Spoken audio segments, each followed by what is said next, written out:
magnetic screening, and then that'll be us for the topics for the term.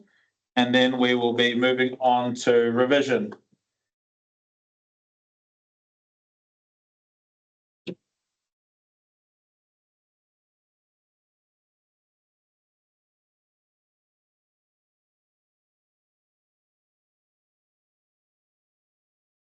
Okay, let's get started with it. So electronics. So tonight we'll talk a little bit about linear DC power supplies.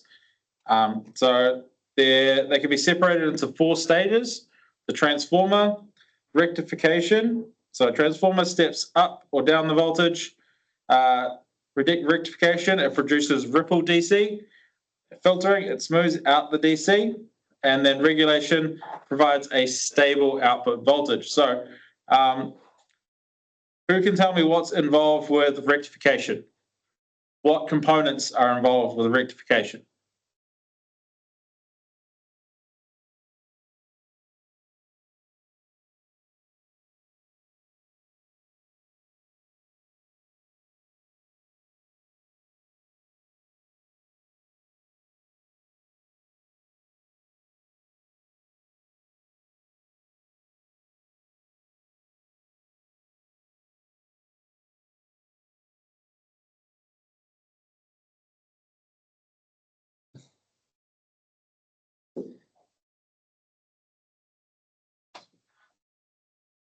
Okay, yep. Diodes, and what do the diodes form?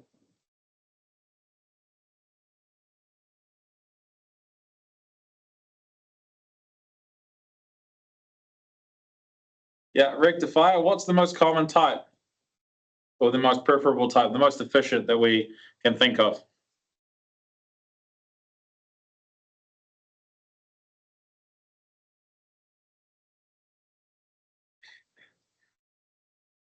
It does come up a lot in the capstone, and it does come up in your quiz and assessments.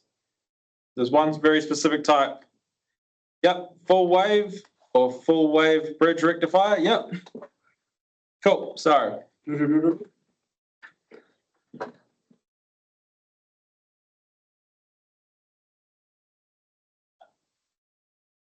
we were to draw it out, it would look, so we have our, okay, so this is an eraser. Damn pins. Grab the right one. So we have our diamond shape. So we have our input coming from our transformer. And then we have our output. I'll do it in a different color, actually. Our output going to our, basically our load.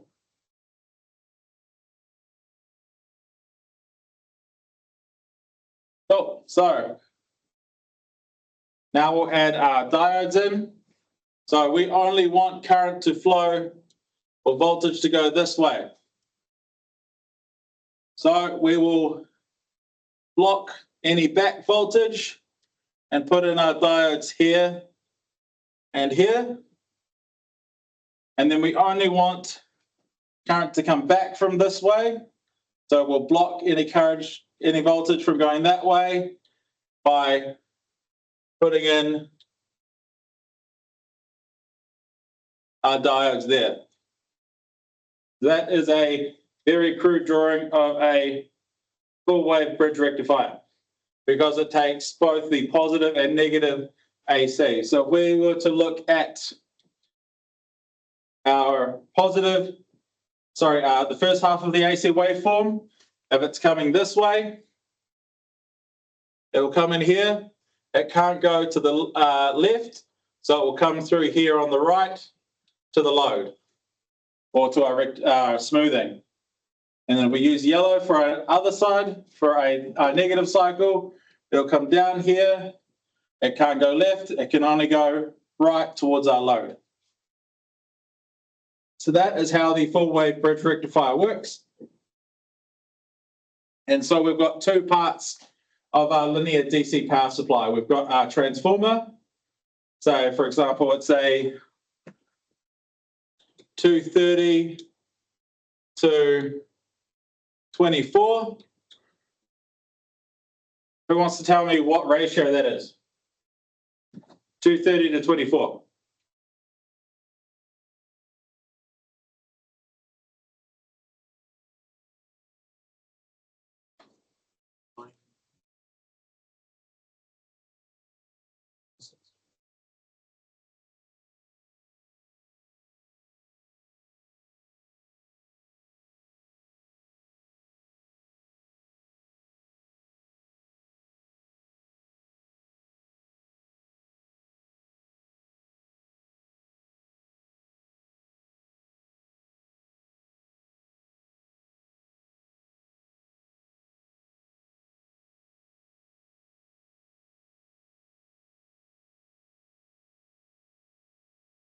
So the easiest way to do it, divide 23 by 230 by 24, and that gives you the number.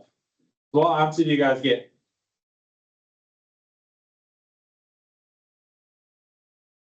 You can hear any random noises in the background. There is some work going on. I can hear some concrete drilling going on. They're doing it after hours so that we they don't interrupt the students during the day. So if you can hear it, let me know. I'll go yell at them.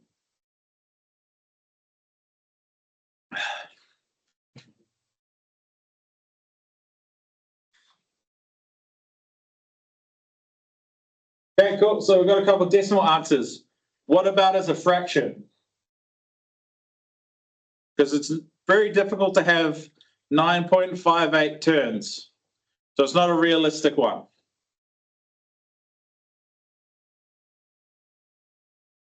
Yep, 115 to 12. So there is an S to D decimal to, I can't remember what it is, S to D on your calculator, or at least the one you were given by ETCO. And that will change the decimal into a fraction.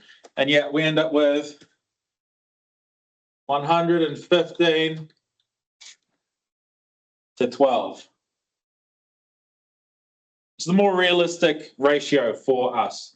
So they would prefer it be in a whole number when doing the ratio, unless otherwise specified. Cool. So is there any more questions about how this full wave bridge rectifier works? To be honest, the most common question you'll get in your capstone is, what is this? Or label the parts of it.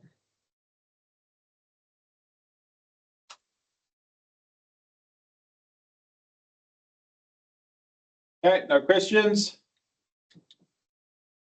Move on. Wish I could use this for all my night classes. Okay, so this is a kind of block diagram of a 24 volt DC power supply. So the supply takes 230 volts input, the supply transformer takes 230 volt and converts it to a 24 volt AC. It's rectified inside the rectifier to produce lumpy DC with a peak voltage of approximately 24 times square root of 2, so 34 volts. Filtering stage charges during voltage peaks and supplies current every cycle as the voltage from the rectifier drops. And then the regulator, our 3-pin regulator, steps voltage down to our final voltage, which gives us a nice smooth 15 volts DC. So this is what is inside your, if you look at your battery pack for your laptop, that's what's inside that to spit out the voltage for your computer. Or if you were to open up the power supply for your computer, if you are using a desktop, you would find a transformer, a rectification circuit, filtering capacitors, and other filtering components, and then regulators to deliver different voltages to different parts of your PC. So, any questions at this stage?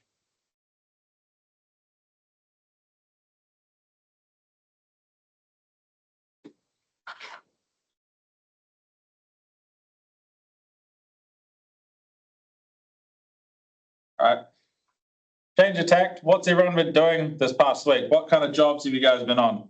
Anything. If it's just basic, like for example, last night after tech, I went out to near my house and replaced an earth stake for an elderly couple because there's literally turned into a shiv. It had corroded that badly. It wore down to a point.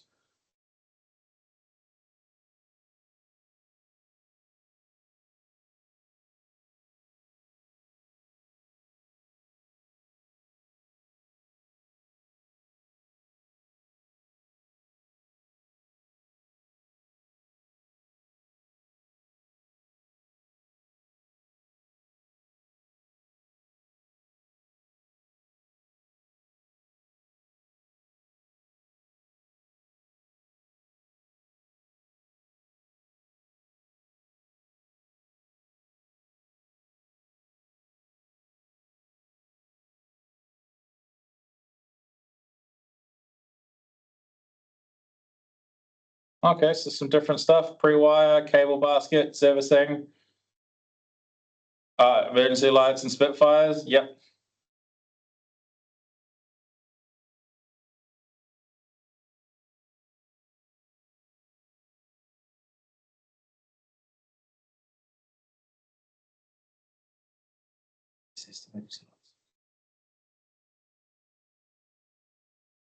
Oh, building PLC panel for a safety upgrade. Sounds interesting. All right, cool. We'll move on to the next one. So filters, they're any form of energy storage device intended to reduce ripple. So the output of a rectifier consists of pulses of DC, either 50 or 100 times per second, because remember, we're using a full wave bridge rectifier. It's rectifying both sides of the sine wave. So it's pulsing at 100 hertz rather than 50 hertz because we're taking both sides, we're taking the negative side and flipping it to the positive. So it's completing a cycle technically by going from 0 to 0 and the positive 100 times a second.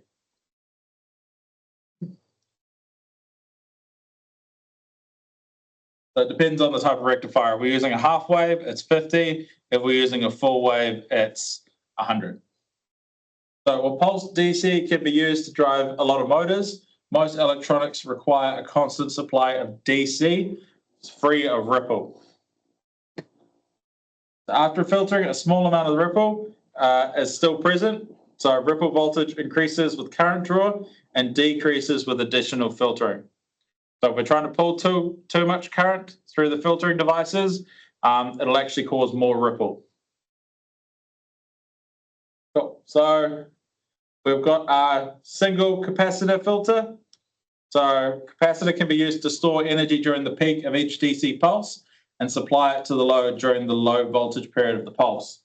The capacitor is capable of being charged and discharged extremely rapidly, making it ideal for this purpose. Generally, electrolytic capacitor is used because they're high capacity to size ratio, which is why you see a lot of those mini Coke can capacitors on a lot of circuitry. And they're the most common type. So when they use it in this way, the capacitor is known as a reservoir capacitor because it builds up a charge and then releases it for the load to use it.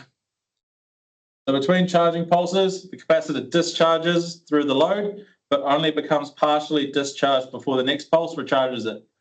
So the single capacitor filter is suitable for light loads, so not a high current draw, nice, easy loads. You can see there the waveform. So you've got the charging current pulses down the bottom, and then you've got the peak waveform of the ripple DC. And then, so you've got peak voltage, and then it discharges, and then it charges again, and then discharges. So it's a very small amplitude of ripple voltage. So it's not quite ripple free, but it's pretty close.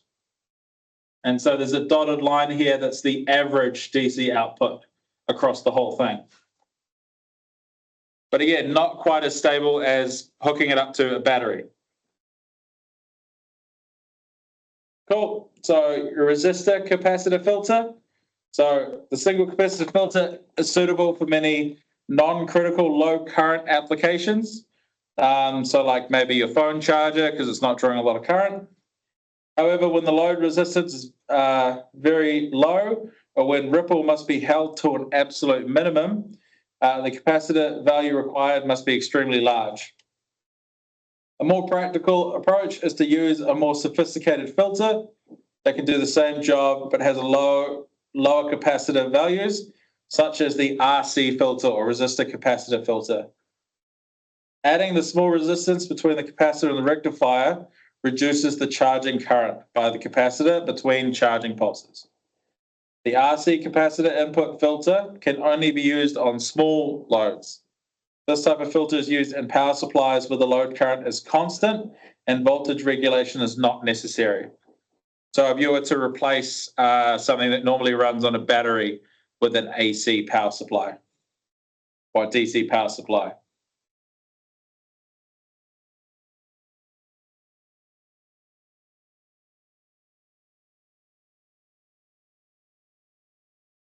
Yeah, if it's a low resistance load, it's more likely to have more current drawn through it because of V divided by R.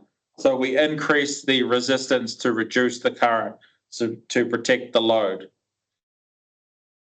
So it reduces the charging current of the capacitor. So if you think of a capacitor like a dead short, because that's what the electrons think it is. That's why they're rushing to it, because they think it's a dead short.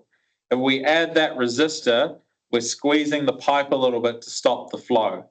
So we're slowing down that inrush charge because the resistance of the load is so small. So if we decrease that charging current, it means that there's less current that's going to flow out of the capacitor to the load.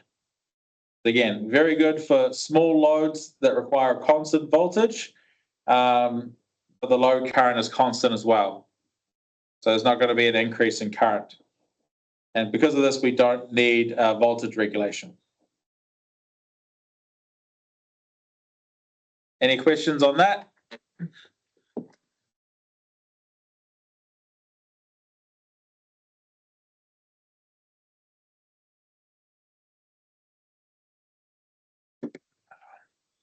Has anyone ever opened up and played with a capacitor before? Especially a big one, like the ones out of your air compressor units? You do break them if you open them. But yeah. One thing that I got told by one of my co-tutors is back when he was a little bit older than me, back in physics class, they would take the big ones like we use for motors with really long output pins. They would bend them out around the side of the capacitor, charge it up, pulled out a blown one out of the septic system. Oh, yeah. So, yeah, they would take them. They're about the size of a Coke can. Fold them out around the side of the capacitor, charge it up, and then go to their classmate, hey, catch. So then their classmate would catch it, wet themselves and fall over. Obviously not something I suggest you do or condone in any way, but it just goes to show how dangerous capacitors can be. They can, if they're big enough, give you quite a bit of a shock. So what is one safety, we're talking about capacitors, what is one safety measure you need to take when working with capacitors?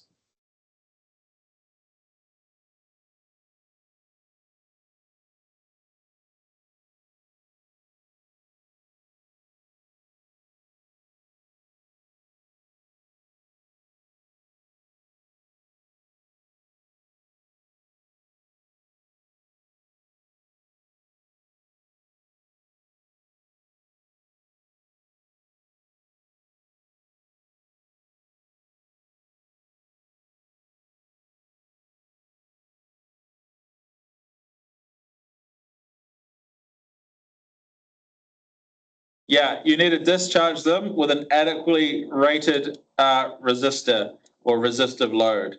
Who can think of a really good, simple, basic thing that you have on a lot of building sites or floating around in the back of your van to be a discharge load or a high resistance load?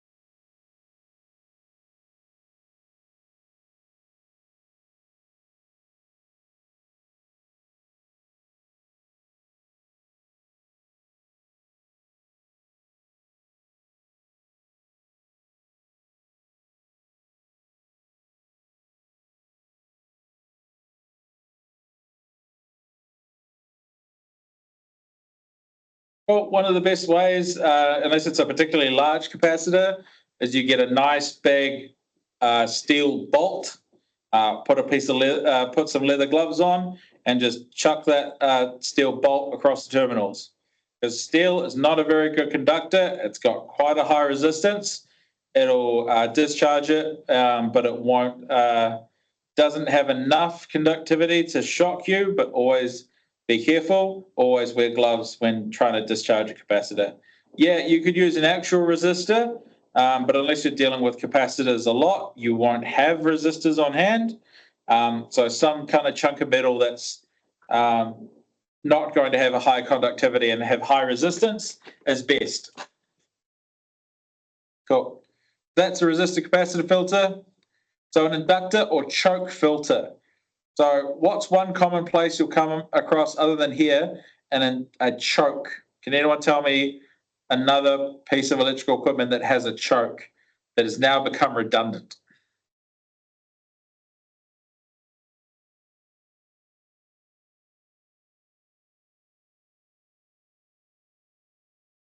Cars, yeah, I'm thinking about electrical choke. So in the industry that we work in, like yep, Oliver's got it, fluoros. Yep, old school fluoros have a choke or a ballast in them.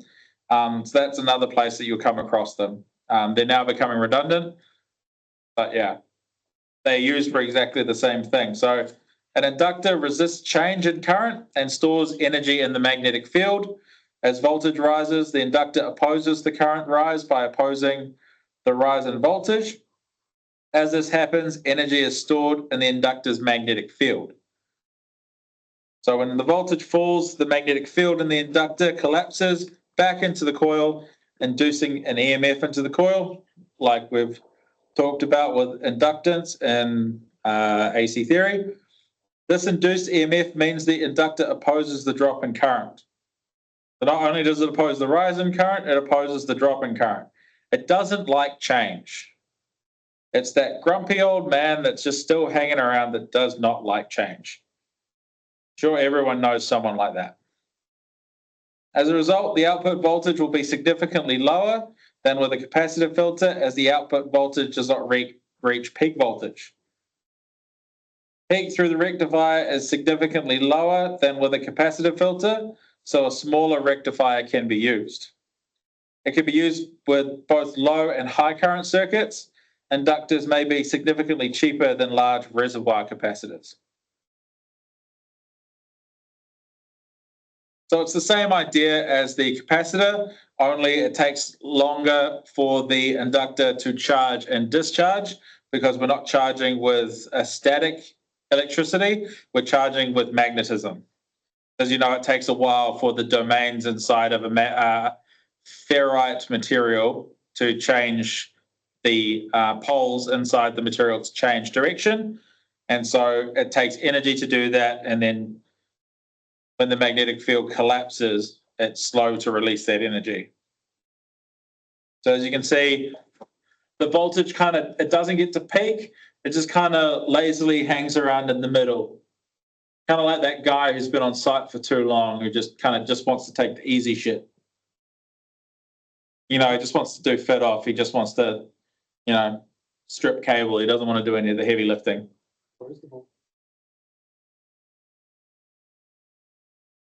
Because it's slowly charging, slowly discharging, slowly charging, slowly discharging. Yeah, that waveform you see there is the slow charge and discharge from the inductor. So it won't ever reach the peak of the voltage because it's not a dead short like a capacitor. There's not a huge inrush to the capacitor.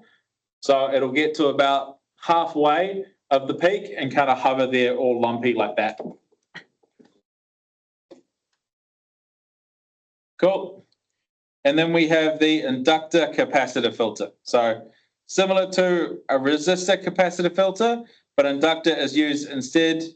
The inductor opposes current change by using the magnetic field rather than resistance. So there's very little heat dissipation. So we don't have to worry too much about a heat sink or getting rid of excess heat. It provides better smoothing than an inductor filter, but can cope with higher currents than just a capacitor filter alone. So we still get about the same waveform in terms of voltage. Cool. So volts. So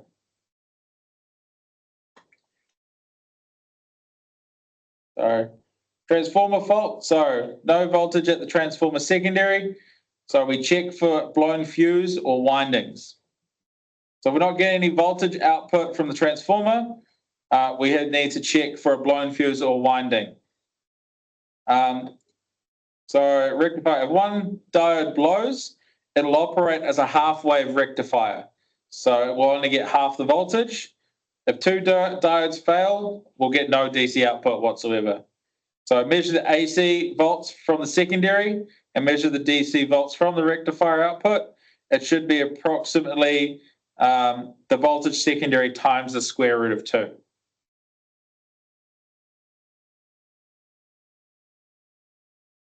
Anyone tell me where they think the square root of 2 comes from?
Yeah, so if we think about the way three-phase works, we have three positive humps on one side of the so we use the square root of 3. But if we're taking both sides of one AC waveform and flipping them both to positive, then we're getting essentially two cycles. So we need to use the square root of 2.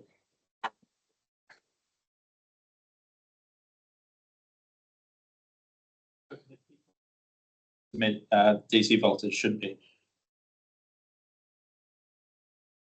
So yeah, we're converting a 2-hump AC into a 1 full wave AC into a 2-hump DC. That's why the DC output should be the secondary voltage times the square root of 2 out of the rectifier. Cool. So if the capacitor is blown, there'll be no smoothing of the load. So to diagnose this, we test the DC voltage and then test on AC to see ripple component. So we test on DC voltage, we'll get a reading, but then if we test on AC, we'll also get a reading. If we have smooth DC, we shouldn't really be getting a reading on the AC setting. The other way is to use a what do you call them? Oscilloscope to see it, but not everyone has an oscilloscope sitting in their van. Some guys do carry them because you can get portable versions. Cool. So voltage regulation. So voltage drops with increased loading. So a supply with good regulation resists this change in voltage. So like a battery or transformer, an unregulated DC power supply has an internal resistance. This will cause terminal voltage to drop as the load current increases. The way terminal voltage changes with load is known as the regulation of the power supply. All right, mouse is playing out. So yeah, when we talk about regulation of the power supply, it's kind of the same as regulation of the transformers. So as we pull more current, the voltage drops, which can lead to excess heat because of the current draw. Cool. So it's the final stage of the power supply, and it provides a constant voltage with varying loads. The voltage regulator is used to provide a constant voltage over a range of load currents. So as the current increases and the voltage output would normally drop, it allows the voltage to stay stable. So usually what will happen is the power supply will generate, say, 30 volts DC, and the voltage regulator will step it down to 24 or 18 or whatever we need it to, allowing for safe continued use, even if the current increases. Cool. So shunt regulator. So this is suitable for lower power applications. So a Zener diode is used to shunt excess current away from the load by clamping the voltage at the load to a specific value. If the supply voltage increases, the voltage across the resistor increases. The load continues to receive the same voltage and current, with the Zener diode taking the increase in supply current.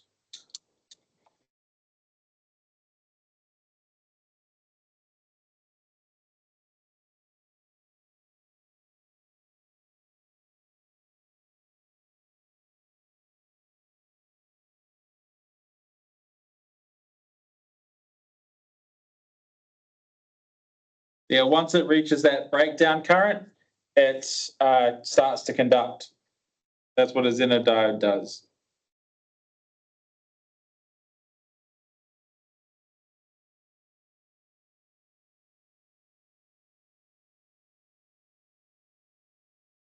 So, yeah, so once it's gets to a certain reverse breakdown voltage, it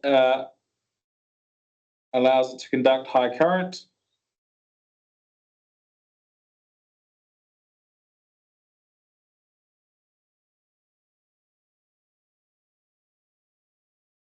Yeah, if the voltage gets too high, it shunts it down the path straight to negative, maintaining a safe voltage across the load.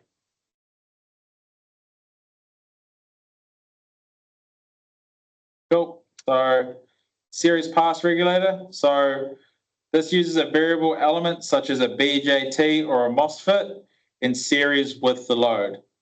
The output voltage will equal the base voltage plus 0.6 volts. So a Zener diode can be used to provide a reference voltage to feed the base of the FET.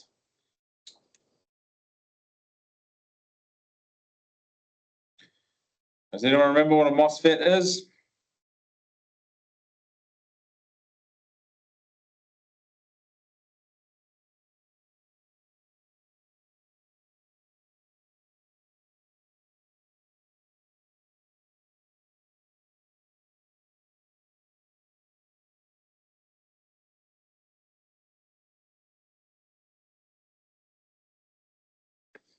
Guys can look it up. It is a transistor. Yep. So it's a metal oxide semiconductor field effect transistor. So it's used to amplify switch electronic signals. So they control the flow of current between two terminals, applying a voltage to the third terminal or the gate. So the Zener diode is used to provide a reference voltage for it.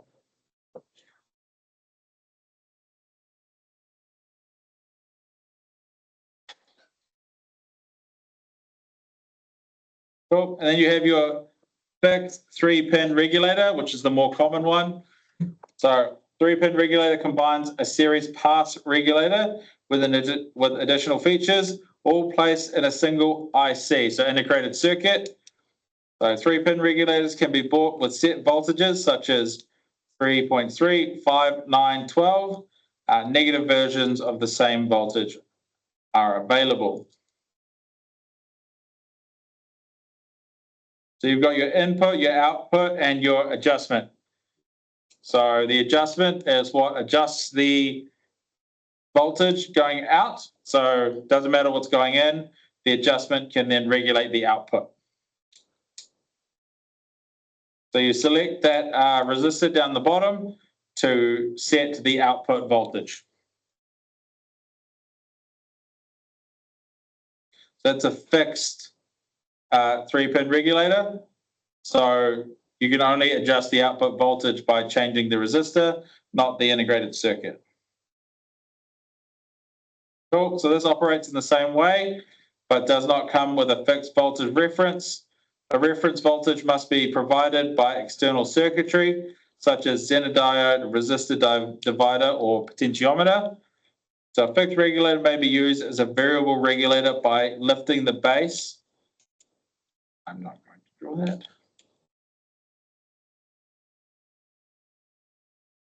Cool. So regulators may fail to clamp surges, and the input can be protected by the use of a VDR. So large overvoltage spikes may overwhelm a voltage regulator's ability to clamp output voltage, which is why we use the smoothing. A voltage-dependent resistor can be used to protect the input of the supply. So VDR is voltage-dependent resistor.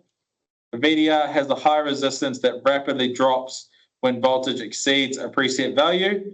The VDR is connected between phase and neutral, and when a high voltage spike occurs, will provide a path for excess current to flow. This protects the load. When the high voltage pulse fails, the VDR returns to a high resistance state. When the high voltage pulse falls, not fails, VDR returns to a high resistance state. Yeah.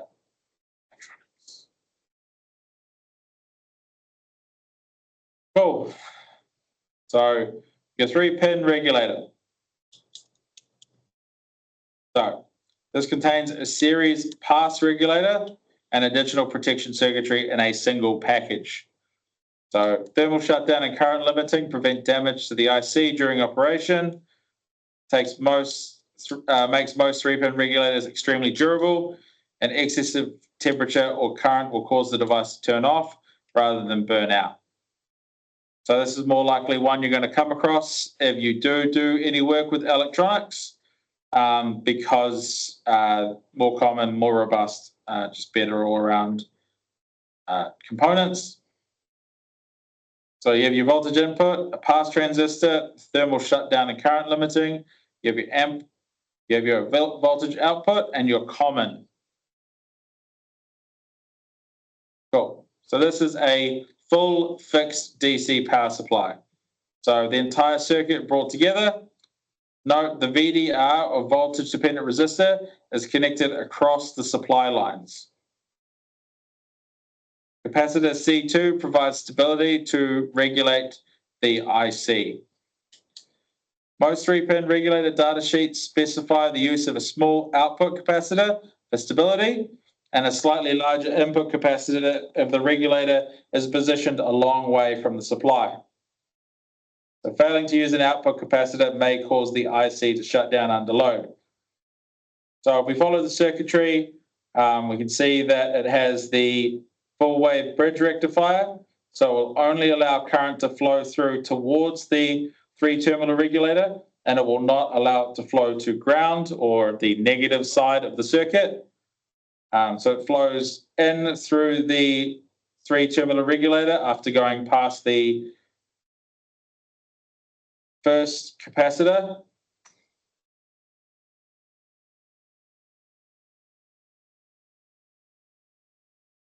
Then it hits the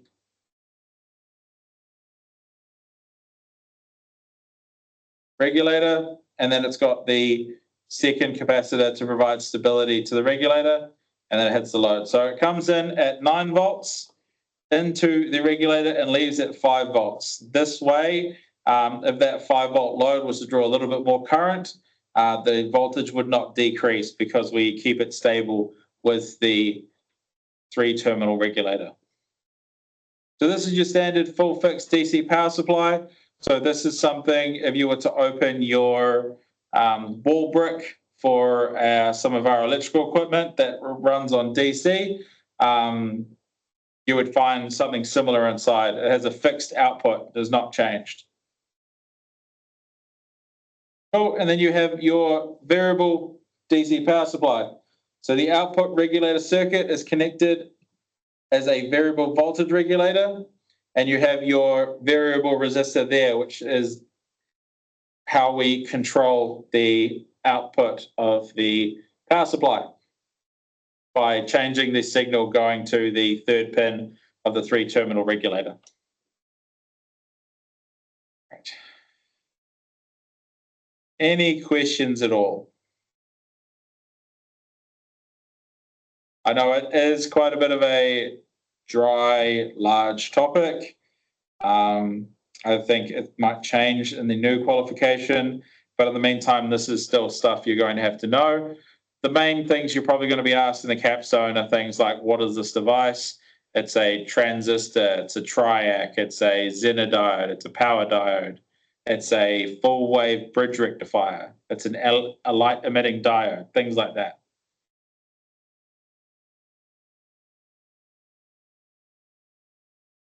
In all honesty, next year, very little is touched on in terms of electronics. It's mostly 3-phase transformers, motors. Actually, hold on. I realize I can open up mine because I did E3.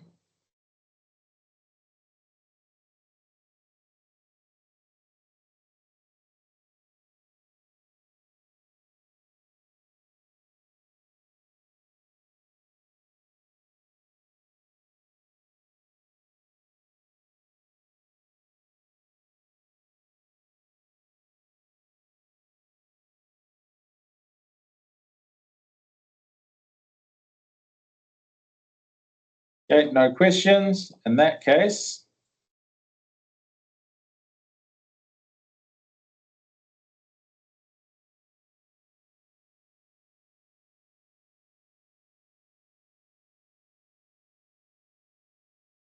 cool. Describe the symptoms of the following faults as applied to the circuit below.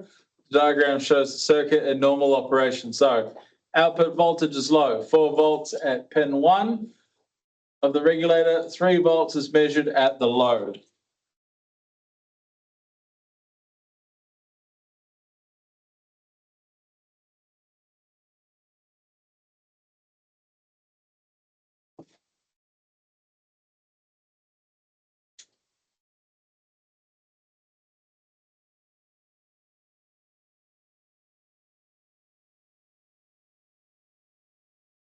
Okay, I can confirm most likely the topics you will cover next year are transformers, AC motors, AC motor control and installation, cable coding, applications and capacity, industrial process control, switchboards, and renewable energy generation before you then move into your regulations preparation. Cool. I will just quickly pop to the office, but think about what the fault is, and then I will be back.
None of you have any idea what could be causing this fault?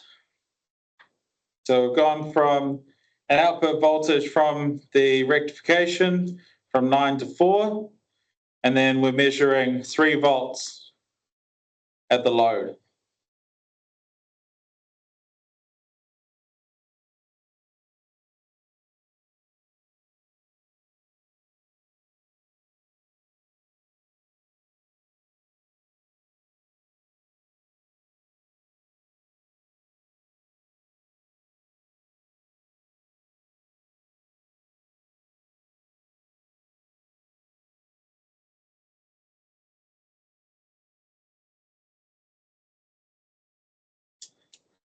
Yep, so it's a failed diode.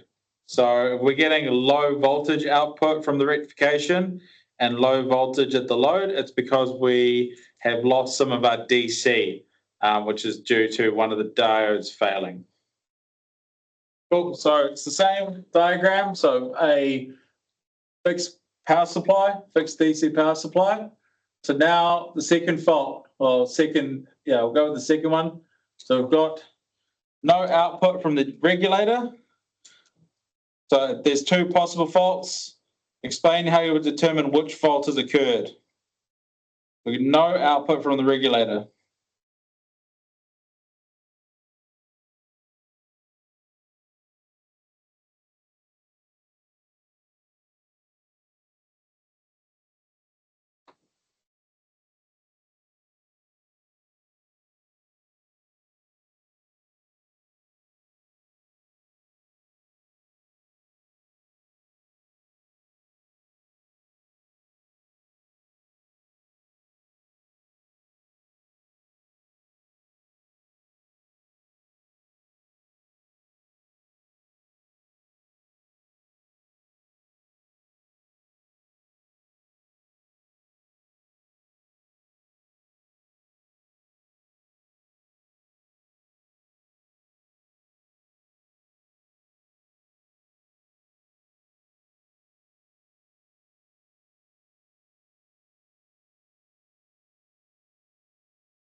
Yeah, that could be it. How would you test for it?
So yeah, Oliver pretty much hit it on the head. So yeah, so more than likely it's a blown regulator. So you test for voltage before and after the regulator.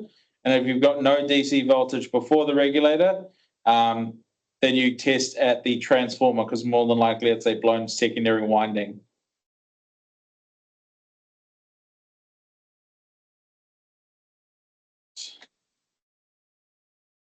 Cool. So we've got an output voltage of 8.3 volts. What is the more than likely the fault there? I'll just make this a bit bigger.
Don't know what happened there. The camera cut out. Cool. So we're getting a output voltage of 8.3 volts.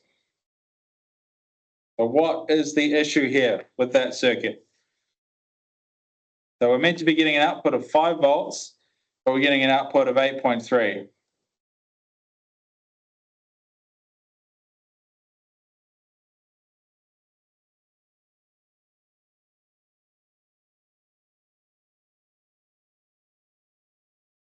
Isn't the pin meant to be adjusted? Something would have failed.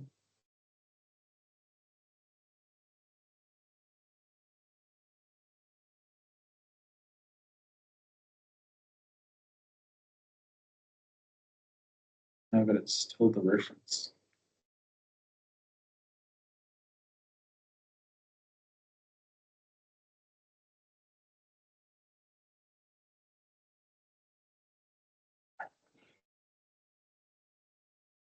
So the regulator has started acting like a diode. So the reference pin, or pin 3, is more than likely open circuit. So instead of regulating the voltage, it's just allowing voltage straight through.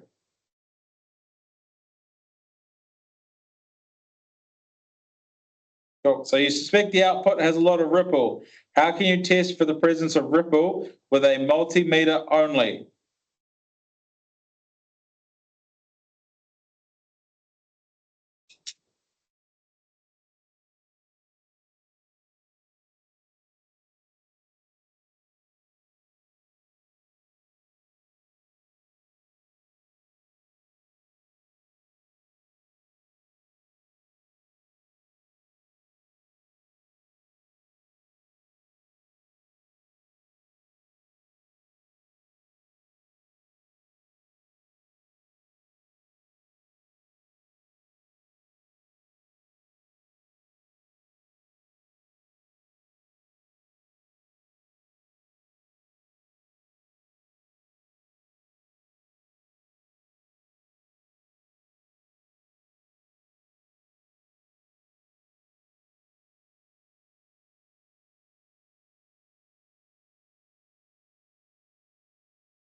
Okay, yep, Liam, pretty much straight. So you test the output on both DC and AC volts.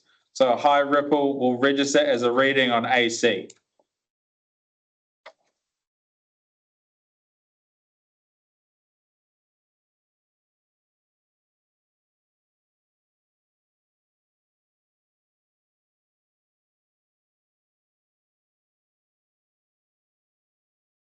Cool. So pictured are two types of filter circuit. So name each circuit and state two advantages of each one compared to the other. Cool. So what's the top one?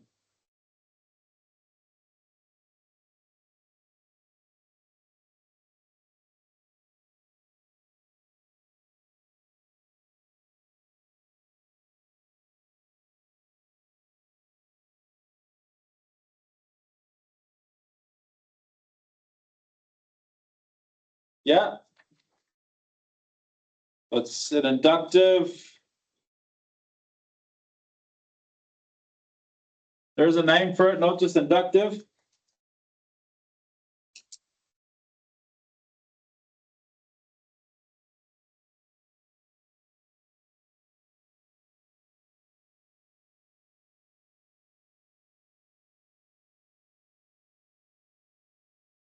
Yeah, choke. Choke's another name for it. So it is an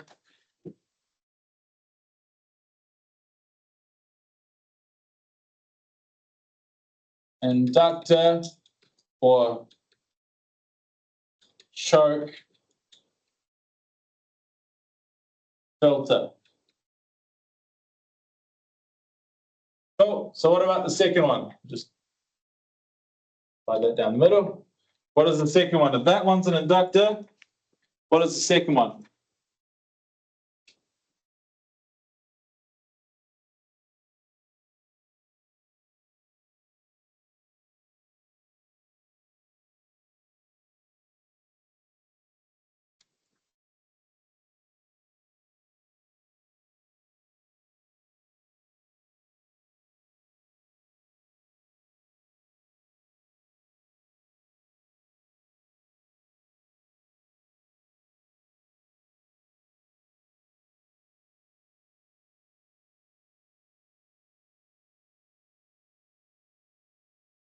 So the top one's an inductor choke filter. What's the other one?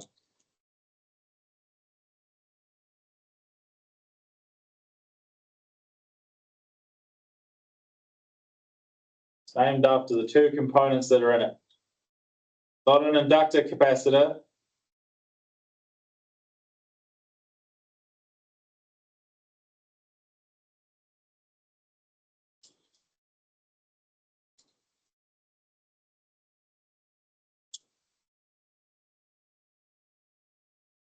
Yep, it is a resistor capacitor filter.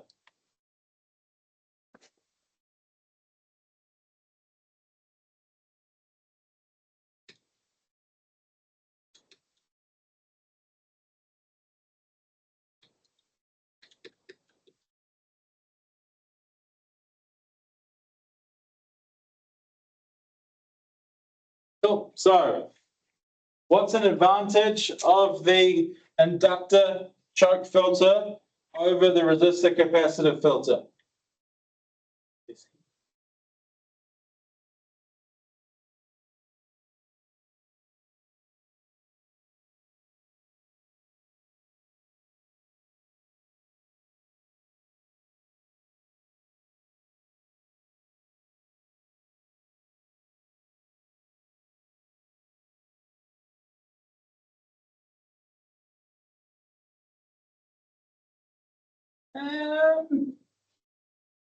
No, so advantage of an inductor filter over a resistor capacitor filter. Lower currents wouldn't really be an advantage.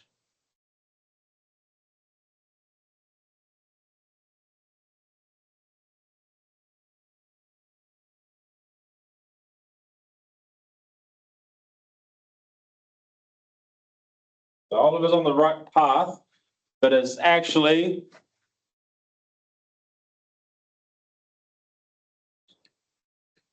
higher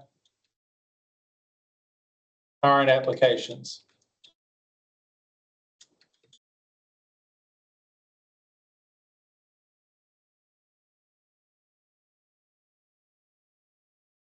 So there's a couple more. Well, there are a couple more, but I want at least one.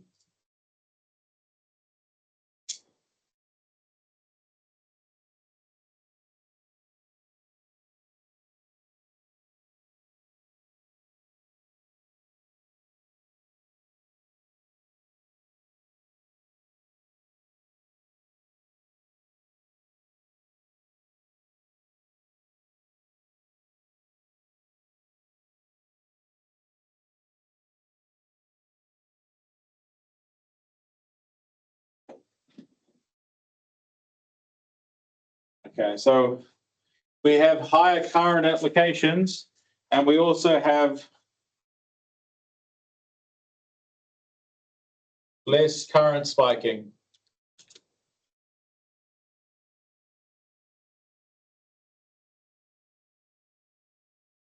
So because that it does allow for higher current, but it doesn't spike because the inductor won't charge quick or discharge quickly. And then it is technically cheaper. Sure. So advantages of a resistor capacitor.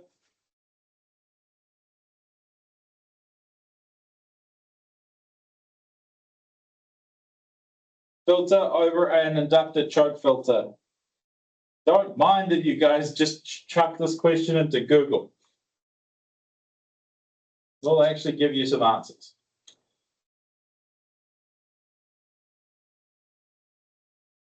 The advantage of resistor capacitor filter over an inductor choke filter.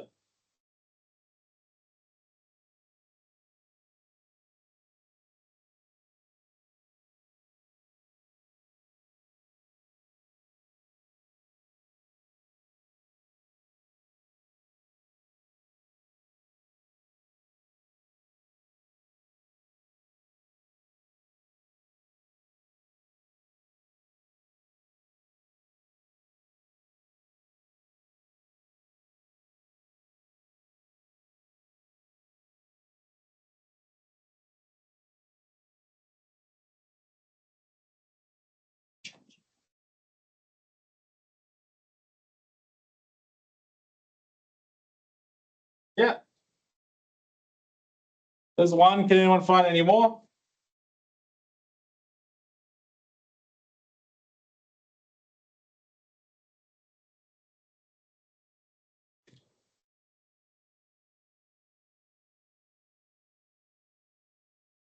What is that?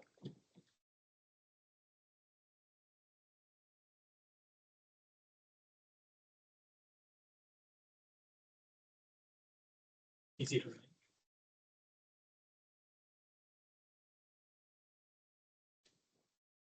Non-magnetic. I would say wouldn't be less heat loss because we've got a resistive load instead of an inductive load.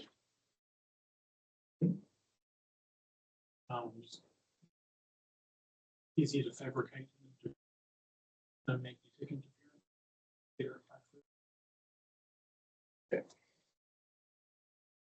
From a resistor capacitor filter, we get a higher output voltage.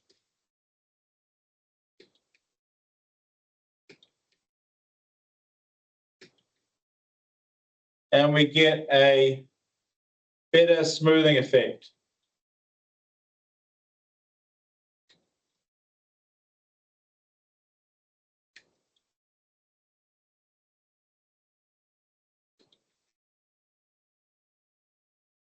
Because of that rapid charge and discharge of the capacitor, but the slowing down of the resistor, we get a better smoothing effect. And we have a higher output voltage because we're not restricted by the inductive magnetic field.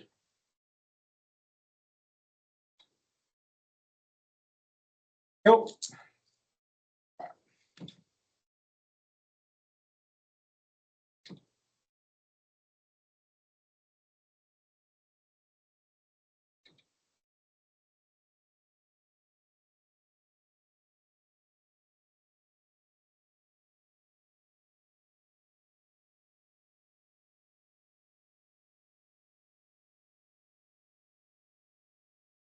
Okay, so draw a circuit diagram of a regulator consisting of an LM317. Use a 1N4742A Zener diode to provide a reference voltage.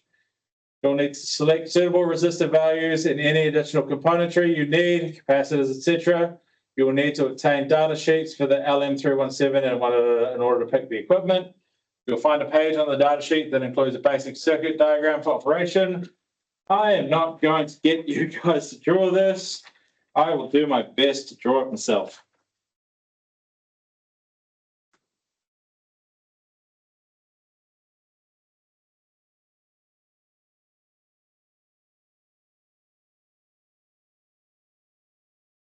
So, LM317.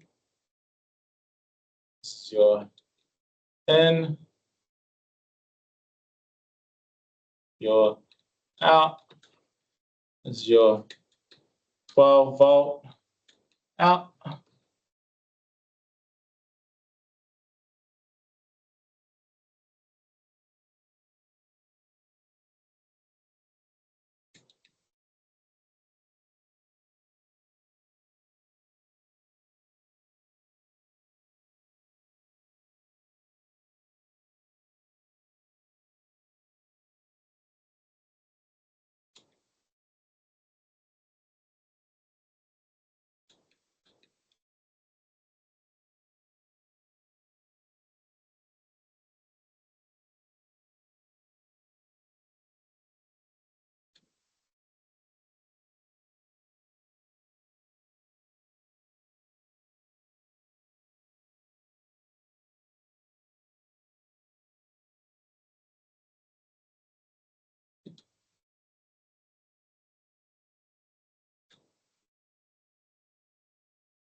Okay.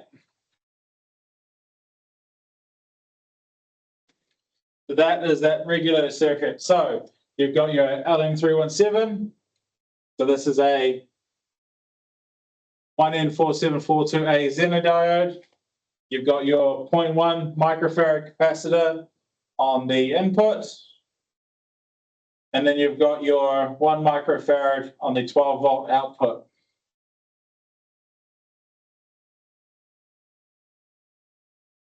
Cool. So you will never be expected to draw this, okay? This is just good to know that this is the kind of stuff that if you were to get into electrical engineering and you're enjoying what I'm just drawing, maybe you should think about doing electrical engineering once you have finished your apprenticeship. But again, not for everyone.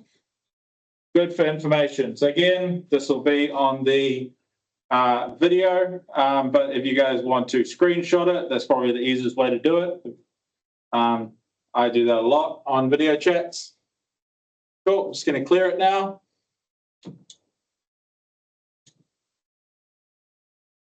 Then we'll move to the last one.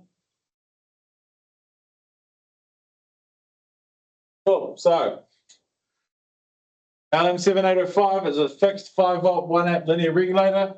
Draw a simple diagram showing how this regulator could be controlled to provide a regulated 5 to 12-volt supply for a 15-volt source. So you'll need a 10K pot resistor and a 12-volt Zener diode to accomplish this. I don't know what that is. 12-volt Zener diode to accomplish this. Don't know what's happened there, but a whole bunch of stuff got typed. Of course, again, we have our voltage in, which goes to our LM317, and then we got our 12 volt out. Oops, this is your output. This is your input. Cool.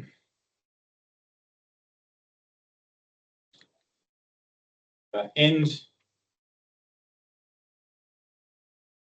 And here we have our first capacitor across the supply, which is 0.33 microfarads.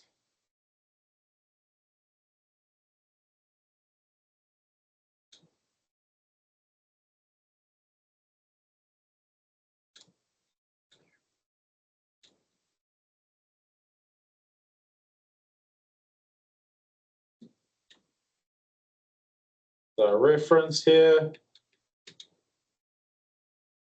this would be our 10K pot, and this would be our 0.1 microfarad capacitor. That is a LM7805 fixed 5-volt 1-amp linear regulator, using the regulator to provide a 5 to 12-volt power supply from a 15-volt source. So that would be our 15-volt input. Cool. So that is where we will finish the electronics lesson for tonight. So tomorrow we will talk about magnetic interference, start talking about Faraday cages and things like that. But other than that, if you guys have any questions about anything, whether it's your stuff online, more than happy to stick around and answer questions. Otherwise, you guys are more than welcome to log off. Just make sure you post something as you leave. That way I know that you guys were here and paying attention, so I can mark you as present.